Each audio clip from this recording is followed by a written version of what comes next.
Hi, and welcome back to Fresh BCSC Tech and BCSC e-learning help. In this short video, I'm going to show you how to use a lesser known tool on itslearning, but one that's really helpful for getting input and feedback from students, and it's called the registration tool. So the registration tool is like the name implies, it allows students to register or to sign up for something. So there's several ways you can use this. You can use this tool to have students sign up for projects for a group topic. You can even limit the number of students that can sign up for a specific option, so you can make sure that you don't have too many students sign up for one area and not enough students sign up for another. It can be used for group projects as well, for picking groups.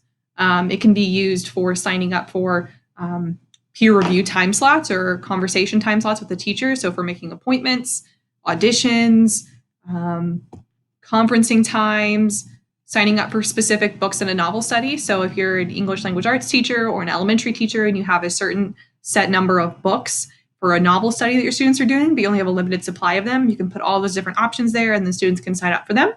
And it's just an option for giving your students the chance to kind of give some control and some feedback on their learning. So to add the registration tool, you'll go to your itslearning course first, like on my screen here. I'll click the add button and I'll do show all. And then it's in the activities section. It's below the hangman game, and you'll click registration. And once I'm here, I'll write a description here for the registration. So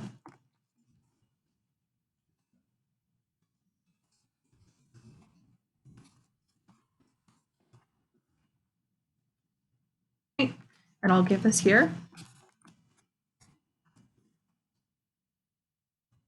By default, it only gives you two choices. So I can put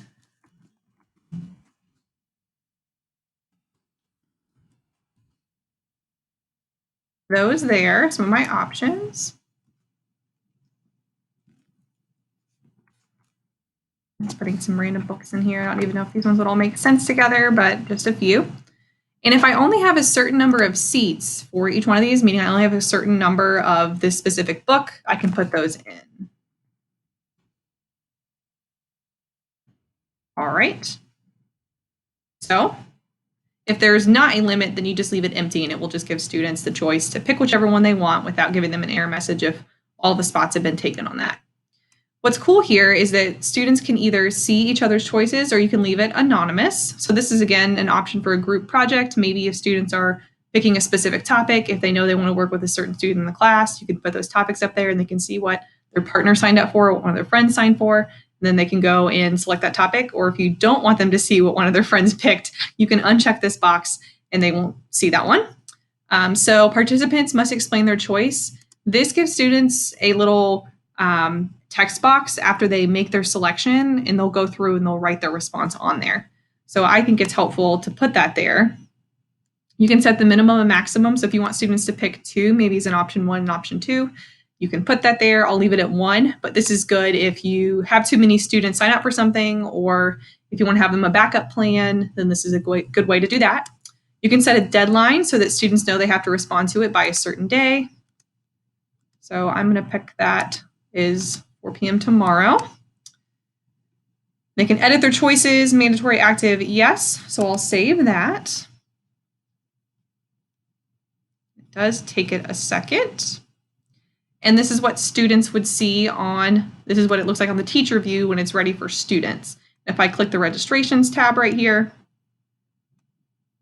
it shows that I only have 2 students in the sample course of mine, and it shows that they have not signed up to pick anything.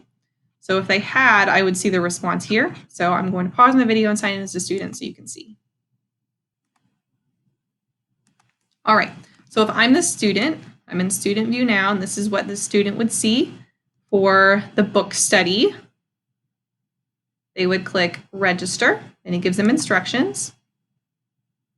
And they would pick the book that they want to register for, and they have a short little text box here where they can explain.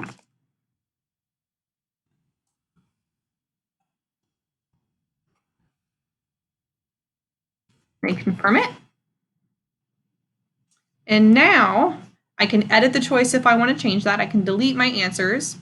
Or if I go back to teacher view, I can see what this looks like now that there was 1 respondent on this form. So if I go back to my registration,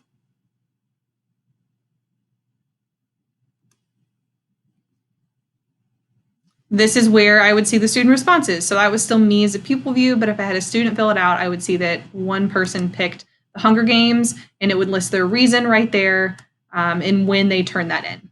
So that is how you can use the registration tool. And there's even more ideas in the accompanying presentation.